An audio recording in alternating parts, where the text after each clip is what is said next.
हे नारद जी, ये कथा भागवत की किन किन को तार चुकी है, आप उन कथाओं को पहले सुन लो, बाद में विश्वास करना, तब सुनना।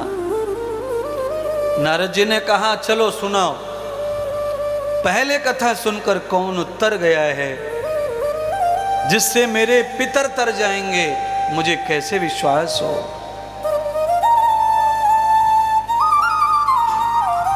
सनत कुमारों ने नारद जी से कहा, नारद जी, पितर ही नहीं, भागवत कथा से प्रेत भी तर जाते हैं।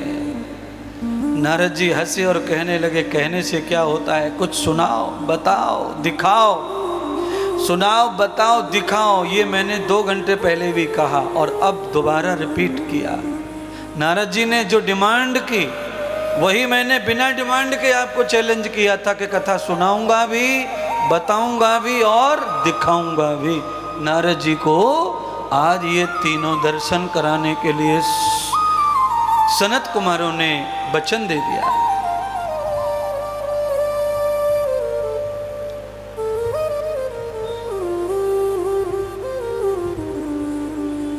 तो नारद जी ने सबसे पहले सवाल किया, मुझे उसी प्रेत की कथा सुनाओ, तुमने जो कहा।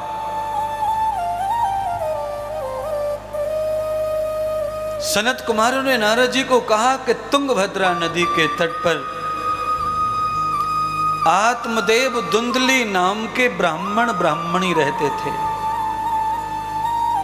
बड़े यज्ञ करता, दानी, धर्मात्मा, गौ सेवक, ब्राह्मण के सभी धर्मों को पालते थे। पर सभी धर्मों को पालने का मतलब ये नहीं है कि तुम पिता बन जाओ, माता बन जाओ। आप अगर मानव धर्म का पालन करते हैं तो उससे आपका कल्याण होगा, उससे बच्चे हो जाएं, और नहीं हुए तो आप नाराज हो जाएं कि मैं इतने धर्म कर्म करता हूं, क्या मिला, क्या मिला। आज आत्मदेव को भी ऐसे ही अज्ञानता ने घेर लिया। आत्मदेव बड़े ज्ञानी थे, सोचनीय विचारणीय व्यक्ति थे। गाय को भोजन करा के, ग्रास दे के भोजन करते, त्रिकाल ध्यान और यज्ञ करते, गांव में दान नित्य करते, ये उनका नित्य नियम। और ब्राह्मण का नित्य नियम यही है। आत्मदेव ने अग्नि पर व्रत कर लिया, संकल्प कर लिया, हे यज्ञ नारायण, आज मैं आत्मदेव व्रत करता हूं कि सूर्य अस्त तक मुझे पुत्र नहीं मिला तो मैं संपूर्ण धर्मों का त्याग कर दूंगा और नदी में कूद के जान दे दूंगा। मैं दान नहीं करूंगा, गौ सेवा नहीं करूंगा, यज्ञ नहीं करूंगा, और ब्राह्मण के जितने कर्म हैं सबको त्याग कर नास्तिक होकर नदी में कूद जाऊंगा।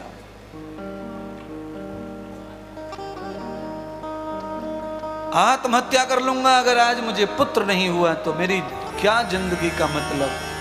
मैंने कहा था ना 2 घंटे पहले, कुछ लोग ऐसे शब्दों का यूज करते हैं लाइफ में। अच्छा बोलिए,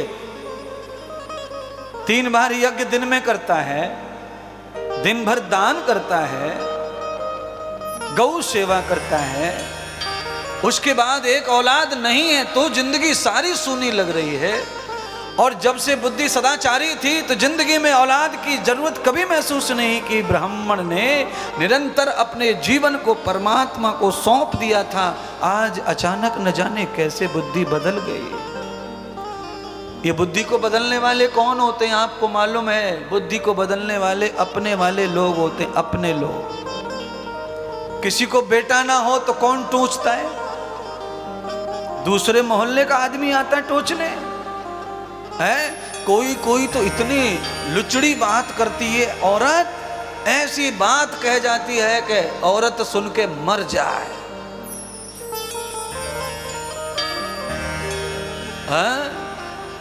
थोड़ा कुछ लड़ाई सी हो जाए ना तो लड़ाई में औरत क्या बोलती हैं, यहां को मुंह मत देखो, बहुत बड़ी पापनी है ये। क्यों पाप नहीं है? कहा इसने बेटे का मुंह ना देखा, बोलो। और मैं कहता हूं कि वो सबसे ज्यादा पापी हैं जो औलाद का मुंह देखते हैं। अब पूरा देश मेरे खिलाफ हो जाएगा सुन के। बता, महाराज कह रहा है कि औलाद का मुंह देखना ही पाप है। हाँ, मैं कह रहा हूं गारंटी से, जिसको पैदा करके जिंदगी भर जिसके लिए कमाना है वो पाप का फल है। ये तुम्हें चुकाना पड़ेगा घसड़ घसड़ के, घसड़ घसड़ के, घसड़ घसड़ के, घसड़ घसड़ के, घसड़ घसड़ के। पूरी जिंदगी भर तुम्हें कमाना है और उसे निलाना है, धुलाना है, खिलाना है, पहुंचना है।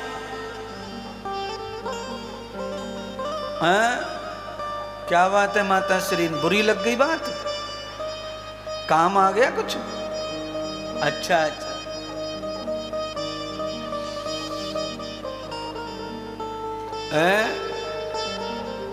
बुखार में कमर पे सुई लगावे डॉक्टर, जब सुई लगे तब तो बुरी लगे।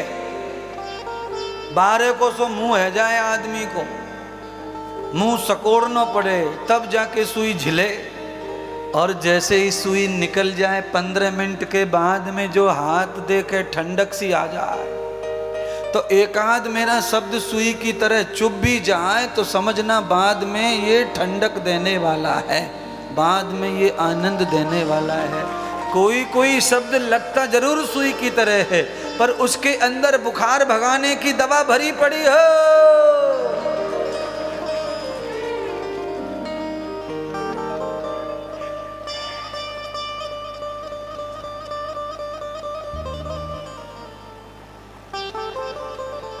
एकाध शब्द को सहन कर लेना। पुण्य का फल औलाद नहीं है बंधुओं, मैं ये कहना चाहता हूं। औलाद पाप का फल है। जिसको भी आप पैदा करके पालते पोसते कमाते खिलाते उसके लिए मरते जीते, वो पाप का फल है। वो खा के आया है, तुम्हें चुकाना ही पड़ेगा। हाँ जी, चुकाना पड़ेगा। तुम मजदूर, वो साहूकार। नए कपड़े पहनते बच्चे और बिल्कुल भी कमाते नहीं है। होली दिवाली नए कोरे कपड़े और कमाने वाला ध्यान नहीं। उठा के बच्चे कपड़ों को उठा के पटक देते हैं। मम्मी धोएगी, प्रेस करेगी, अलमारी में रखेगी, सुबह देगी, फिर पहनो। ये सारी गुलामी क्यों हो रही है? गुलामी इसलिए हो रही है क्योंकि पिछले जन्म का हिसाब किताब चुकाया जा रहा है। पिछले जन्म का चुक रहा है। सद्गुरु भगवान श्री सूत जी ने कहा, सौनक जी,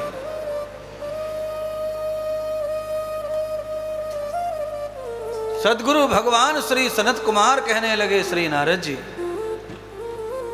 अम ब्रह्मम न वेद मूलस्य ये वे कर्म भूषणम त्वया दर्शिते योगम जातो ध्रुव स्मृति। नारद जी, इस परम पावनी कथा को श्रवण करके आत्मदेव ब्राह्मण नदी पर चले गए आत्महत्या करने। शाम का समय है, सूर्य छुपने वाला है। इच्छा पूरी नहीं हुई, बालक मिला नहीं, पुत्र मिला नहीं, कोई आश्वासन भी नहीं मिला। अब तो नदी में कूदने का संकल्प था। ब्राह्मण सच्चे थे, नदी के तट पर गए। भगवान यज्ञ नारायण साधु का भेष बनाकर ब्राह्मण का कंधा पकड़ लिया। हे वत्स, आत्मदेव, क्यों मरना चाहते हो? क्या कम है तुम्हारी जिंदगी में? परम दानी, परम सेवक हो, परम ब्राह्मण हो, तुम्हारा तो कल्याण निश्चित है। आत्मक हत्या करना जैसा घिनौना अपराध क्यों कर रहे हो? क्या चाहिए कहो? तुमने इतना यज्ञ किया है, तुम आत्महत्या नहीं कर सकते। गौ सेवा करने वाला आत्महत्या नहीं कर सकता। संतों की सेवा करते आए हो, आत्महत्या नहीं कर सकते। कहो तुम्हें क्या वर चाहिए? आत्मदेव ने कहा, महात्मा तुम वर देना चाहते हो, मुझे मृत्यु से रोक रहे हो, तो मैं तभी रुकूंगा तब मेरी इच्छा पूरी करो। क्या इच्छा है? मेरे अंदर तृष्णा जागी है पुत्र की, मेरे पास में धन वैभव सब कुछ बहुत ज्यादा है, पर मेरे मरने के बाद उसे भोगने वाला कोई नहीं है। महात्मा हंसे आत्मदेव की बात पर। महात्मा ने आत्मदेव को समझाया, अरे आत्मदेव, तुम्हारे मरने के बाद में संपत्ति का क्या होगा ये तुम चिंता क्यों करते हो? तुम्हारे जीवित तुम्हारे हाथों से संपत्ति की सदगति हो रही है, इस बात की आनंद और खुशी में जियो। क्यों मर रहे हो पीछे का सोच करके? अरे पीछे किसने देखा, कौन क्या करेगा संपत्ति का? नहीं, मैं मरूंगा अगर मुझे पुत्र की प्राप्ति नहीं हुई तो। आत्मदेव जब जिद करने लगे तो भगवान श्री नारायण ने साधु के भेष में आत्मदेव से कहा कि तुमने जितना यज्ञ किया है, तप किया है, दान किया है, सेवा की है, सारे फल नष्ट हो जाएंगे, तुम्हें पुत्र की प्राप्ति हो जाएगी। आत्मदेव ने मूर्खता पूर्वक कहा कि हो जाने दो, पर मुझे पुत्र दो।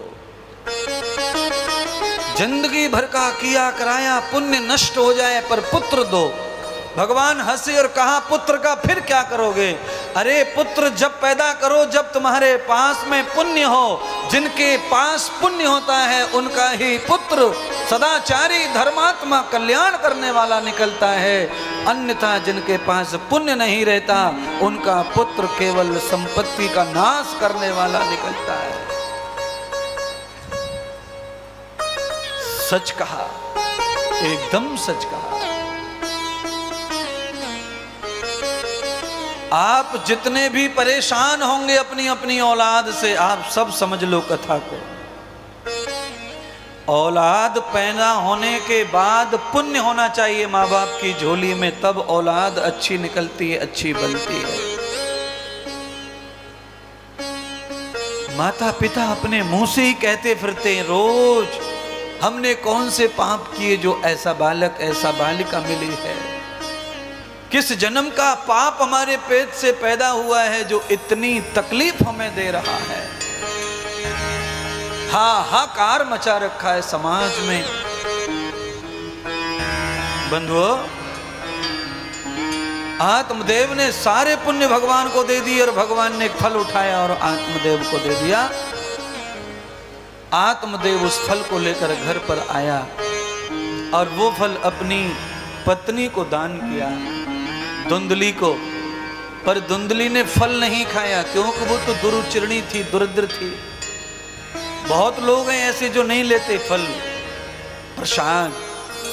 मैंने भी बहुत लोग देखे मेरी आंखों के सामने। वो लोग जो है कभी कभी ऐसा प्रसाद होता है थोड़ा लिथड़ पिथड़, वो लोग लेते नहीं है, ना बोल देते, ना ना हम नहीं ले रहे, हम नहीं ले रहे, हम नहीं ले रहे हैं।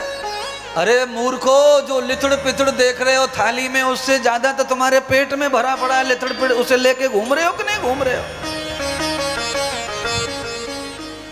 अच्छा बोलो, सुबह सुबह आदमी जब मुंह में उंगली डाल करके थोड़ा सा हु हा करता है, जीभ रगड़ता है, उस समय आदमी के मुंह में से केसर की पुड़िया निकलती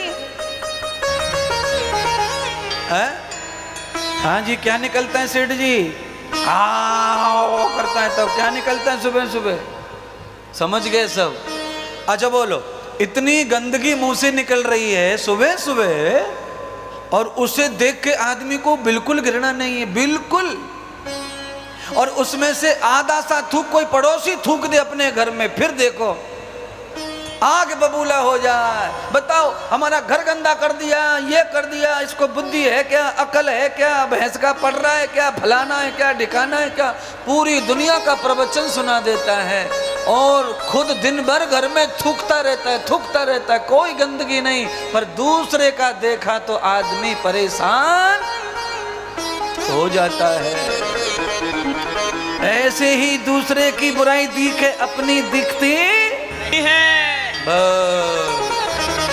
गंदगी हमेशा दूसरे की दिखे, अपनी को तो रूमाल से पोंछ है, पोंछ के रूमाल सीधा जेब में, रूमाल पोंछ के जेब में, फिर निकाल के पहुंचा, फिर जेब में, फिर पहुंचा, फिर जेब में। आदमी अपनी नाक को तो बिल्कुल रबड़ी समझ रहा है। रख लो कांच की कटोरी में सजा के, शाम को खा लेना, इतना ज्यादा लगाव है तो है? और घर में कोई बुजुर्ग हो जाए बिना काम का, रिटायर हो जाए बुजुर्ग और वो थूका थाकी कर दे तो घर में कितना कलेश। और जब ये बुजुर्ग कमा के लाता था तो दरवाजे पे खड़े हो जाते थे, पप्पा लाओ थैला लाओ पप्पा। आज पप्पा धद्दा हो गया तो अब थैला वेला कौन लाए, कौन दे, कौन पूछे। एक कोने में खटिया डाल दी जाती है, एक जगह पर आसन डाल दिया जाता है।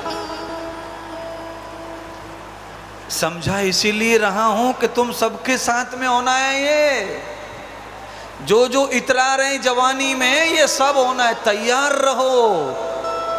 एक साइड में खटिया होनी है, तुम्हारी साइड में। उस कमरे में कोई आएगा नहीं और कोई जाएगा नहीं। क्यों? क्यों? समझ जाओ। कमाई खाने वाले कहते हैं बड़ी बांस मारे कमरा में, बड़ी बदबू मारे। समय आएगा जब ऐसा होगा। महात्मा इंद्रदेव चाहते हैं, ये भागवत चाहती है कि वो समय तुम्हारे जीवन में कभी नहीं आए। उसके लिए तुम आज ही खड़े हो जाओ, जाग जाओ, चेतन हो जाओ। उस अवस्था को आने मत दो, उसे रोको। कैसे रुकेगी महाराज?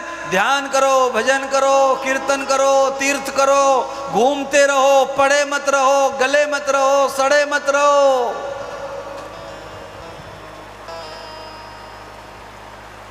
समय आएगा, अवस्था आएगी, जीवन में परिवर्तन आएगा। पूजना चाहते हो तो भजन से जुड़े रहना बंधुओं। आत्मदेव की पत्नी धुंधली ने फल को फेंक दिया। गौ माता फल खा करके पुत्रवती हो गई, सुंदर से बालक को जन्म दिया गौ कर्ण को। और उस धुंधली ने ऐसे दुष्ट को जन्म दिया कि उसका कहना क्या। एक बालक संत की कृपा से हुआ, संत के आशीर्वाद से, गौ माता के सानिध्य में एक बालक का जन्म हुआ। उस बालक ने गुरुकुल में, जंगल में तपस्या की, गुरुकुल के गुरुओं के शरण में रहकर अध्ययन किया। एक बालक ने मॉडर्न पढ़ाई की और घर के जितने सुख हैं वो सारे सुख भोगे। टाई, जूता, कोट, पैंट। मैं आपको कहना चाहता हूं, ये पढ़ाई की ड्रेस नहीं है, ये पढ़ाई के कपड़े नहीं है।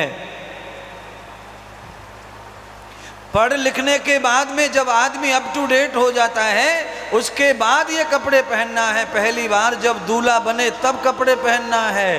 बाकी पढ़ाई के समय सादा भोजन, सादा कपड़े, तब पढ़ाई होगी। नहीं तो केवल और धुंधकारी बन रहे हैं तुम, टाई लगा लगा के। तुम कोई संतान महान बन सकते नहीं है। मैं कहने की हिम्मत रखता हूं, कह रहा हूं, और तुम खाली चुपचाप रखते हो, अपनी बात छुपा के रखते हो।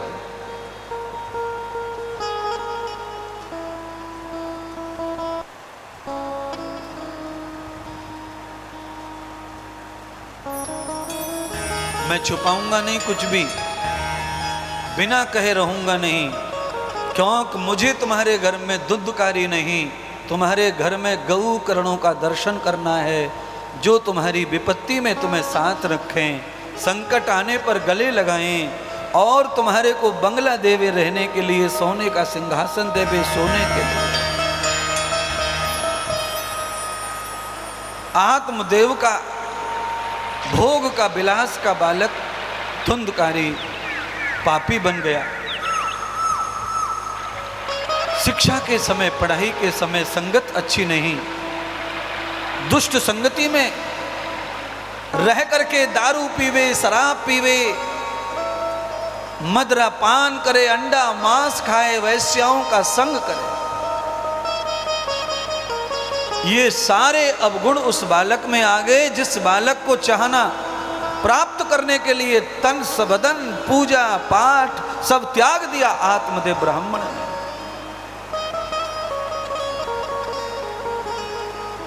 एक और बात, जिंदगी में कभी भी भगवान से जिद करके कुछ मत मांगो। औलाद के बारे में, मकान के बारे में, नौकरी के बारे में, नेतागिरी के लिए परमात्मा से जिद मत करो। परमात्मा खुले हाथों जो दे वो खुशी से लो, आगे बढ़ो। पर उसने नहीं देना है तो जिद करके मत लो, नहीं तो वो फलित नहीं होता, वो कर्म सफल नहीं होता।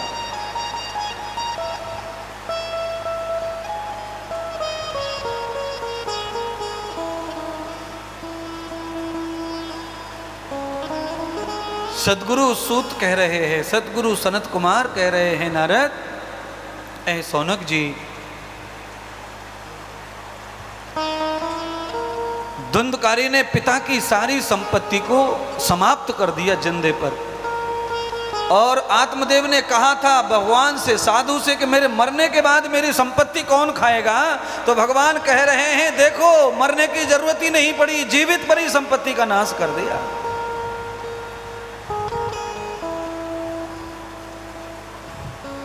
मां, धुंधकारी की मां अपनी औलाद की इन हरकतों से परेशान हो गई। पूरे मोहल्ले के लोग बदनामी करे तो आत्महत्या कर ली कुआं में गिर के। मां कुआं में गिर गई। बच्चे के कुकर्मों के कारण आत्मदेव को पता चला कि पत्नी आत्महत्या कर ली है, अब मेरा नंबर है। आत्मदेव घर छोड़ करके, गांव छोड़ करके सीधे जंगल की ओर भाग गए। और जंगल में गए कहाँ? अपने पुत्र गौकर्ण के पास, जो साधु और गाय के कृपा से पैदा हुआ। जंगल में जो बालक चला गया, ब्राह्मण बन गया, विद्वान बन गया, गुरु के सानिध्य में सेवा करके एक महान देवता बन गया। उसकी शरणागति पहुंची। गौकर्ण ने पिता के चरणों को छुआ, प्रणाम किया और अपने गुरुदेव बृहस्पति जी के आश्रम ले गए। गुरुदेव से मंत्र दिलवा करके शुद्ध किया और भजन करने के लिए पिता को प्रार्थना की, पिताश्री अब आप मस्त भजन कीजिए, आपका सहज कल्याण हो जाएगा। आत्मदेव रोने लगे, हे पुत्र गौकर्ण, मैं भजन करूंगा और अब मैं तेरे सानिध्य में ही रहूंगा।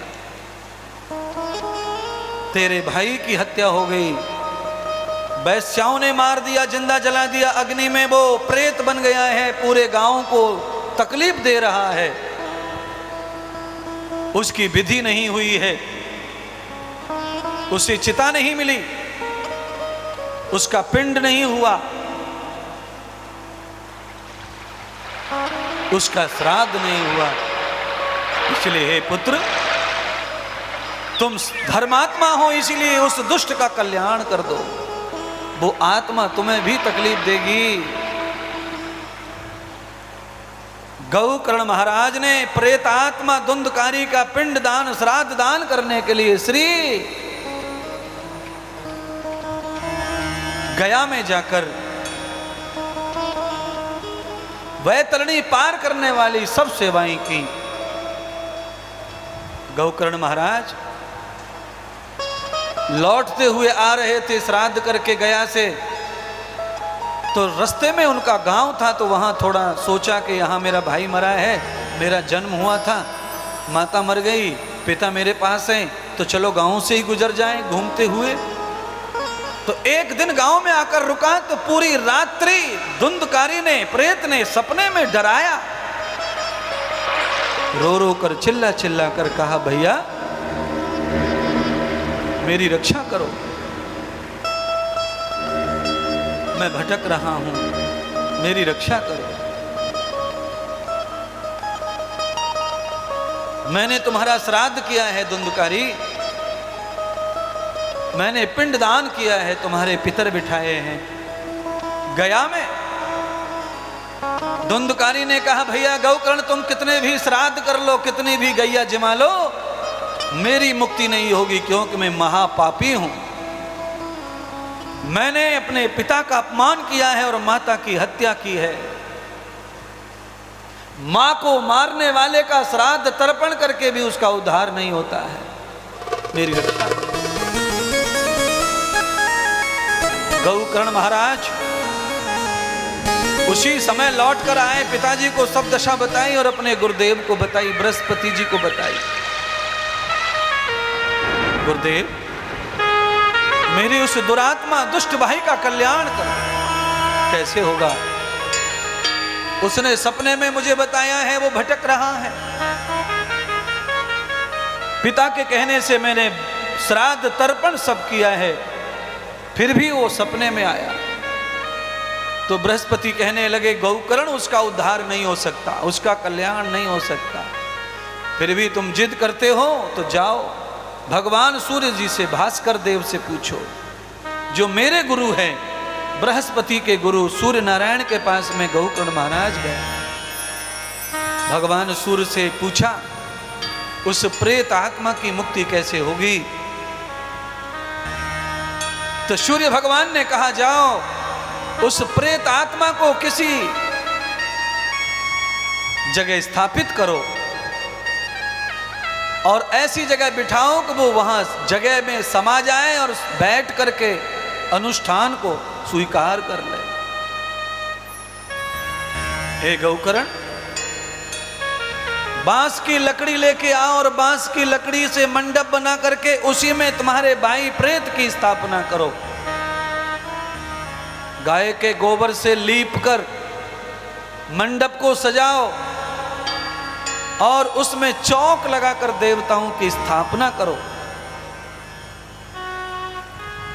सौड़ उपचार, सब देवता नवग्रह आदि को स्थापित करो, रुद्र को स्थापित करो, काली को स्थापित करो और पितरों को स्थापित करके उस प्रेत को स्थापित करो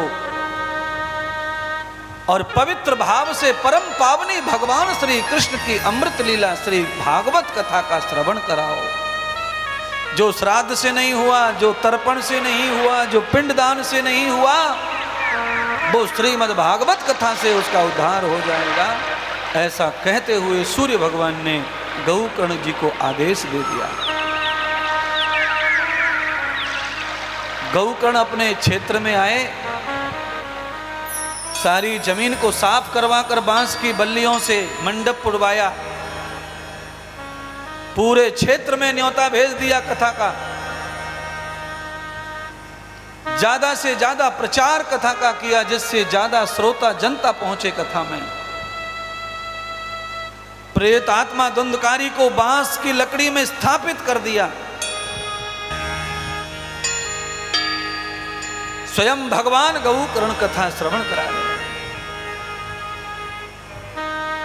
एक दिन की कथा हुई, 2 दिन की कथा हुई, एक एक गांठ बांस की चटकती जा रही है। 7वें दिन कथा की श्रवण पूर्ति हुई।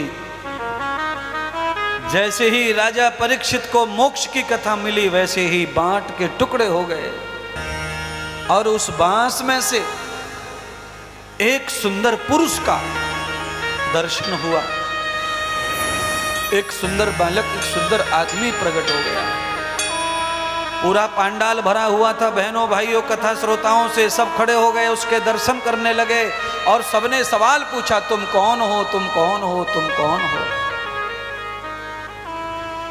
तब उस धुंधकारी ने अपना परिचय बताया, मैं धुंधकारी हूं, आत्मदेव का पुत्र, गौकर्ण का छोटा भाई।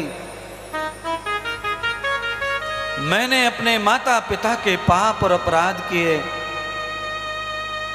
व्यभिचार, मांसाहार, शराब, मदरा, जुआ, वो मैंने अविवाहित उम्र में, शिक्षा उम्र में किया। वैश्याओं का ज्यादा शौक होने से मुझे वैश्याओं ने जला के मार दिया, मैं प्रेत बन गया। मेरे भाई ने सब प्रयोग करे मुझे तारने के, पर मेरी मुक्ति नहीं हुई, क्योंकि मैंने पाप इतना बड़ा जो किया।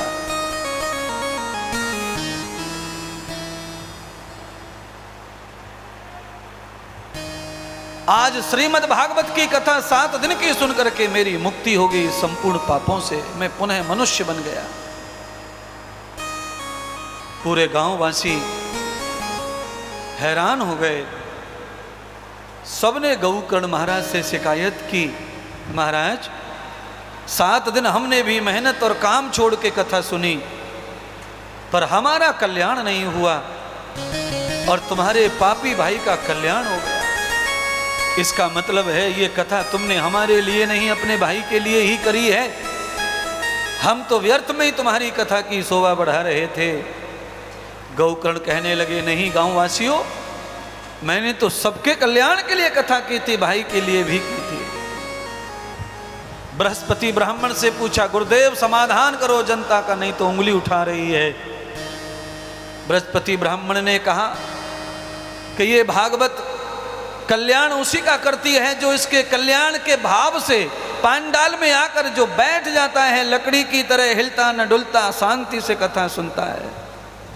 और ये उन सब श्रोताओं का भी भाव जानती है, उनका भी फल पूरा करती है, इच्छा पूरा करती है, जो जिस इच्छा से कथा में आकर बैठते हैं। इसलिए हे गांववासियों, तुम कथा सुनने आए थे, बाल बच्चे नौकरी चाकरी संसार अच्छा करने, तुम्हारा सब अच्छा हो जाएगा। पूरे पंडाल में केवल एक प्रेत आत्मा थी जो कल्याण करना चाहती थी, उसका कल्याण हो गया, तुम्हारा संसार होगा। अब तो सारे गांव वाले कहने लगे, नहीं हमारा भी कल्याण होना, हमारा भी कल्याण होना। तो बृहस्पति कहने लगे, गौकर्ण जब श्रावण का महीना आए तो भागवत की कथा गांव के लोगों को सुना दो, इनका भी कल्याण हो जाएगा। आज वही श्रावण का महीना है, 4 दिन के बाद में अधिक मास लौंद का महीना आ जाएगा, ये त्रिवृत समसंस्कार आ जाएंगे। आपके इस कोटा गांव में श्रावण के महीने में कथा हो रही है शुरू, और भयंकर बारिश भी शुरू है। इससे ये प्रमाण मिलता है कि देवता प्रसन्न हो चुके हैं। अब तुम्हारे पाप नहीं बचेंगे, धुले बगैर धुल के रहेंगे। केवल तमाकू को कल से नहीं लाना जेब में। राधे श्याम जी, सामान्य रूप से कथा कभी भी कर लो, प्रेत का और पितरों का कल्याण कभी भी कर देती है, पर जब ये जगत कल्याण करती है तो श्रावण का महीना इसके लिए बहुत लागू और महत्वपूर्ण माना गया है। और श्रावण का महीना हो और फिर अधिक मास हो तो ये कई जन्मों को उबारने का काम करती है, पुराने पाप भी धो डालती है। ये सारे योग, सारे मुहूर्त इस कथा में शामिल हो गए महाराज।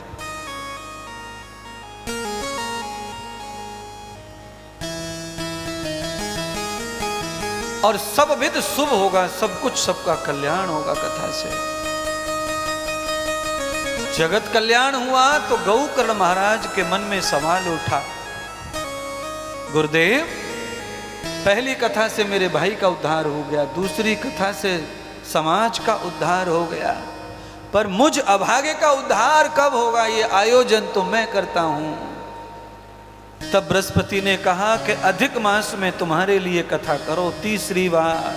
तो गौकर्ण महाराज ने तीसरी भागवत अधिक मास में की। उस कथा को श्रवण करके स्वयं गौकर्ण भगवान के लिए बैकुंठ से विमान आया और उस विमान में बैठ करके जीवित बैकुंठ में चले गए। गौकर्ण महाराज जीवित बैकुंठ में चले गए। अधिक मास में कथा सुनना मतलब वैकुंठ के लिए दरवाजे खोलने के बराबर पुण्य है। इसलिए बंधुओं, अधिक से अधिक परिवार घर में ताला डाल के कथा में आओ। अधिक मास के दिन, जिस दिन अधिक मास शुरू होगा उसी दिन सुदर्शन चक्रधारी का जन्मदिन होगा। भागवत में सब धो डालेंगे, हरि हर दोनों मिलकर के। हरि का महीना चल रहा है क्या? हर का महीना चल रहा है। हरि का पर्व 4 दिन में आने वाला है।